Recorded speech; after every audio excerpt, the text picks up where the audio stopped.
अच्छा बानी चश्मा बोले तो दिन जैसन और दुनिया बजावत दिन जैसन नाच रे पतर की नागिन जैसन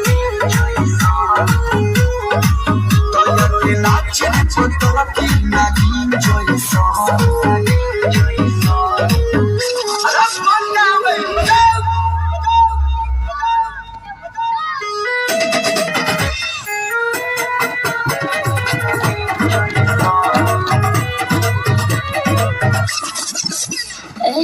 सोचिला जब हम ऊपर नीचे सारा जमाना चले पीछे पीछे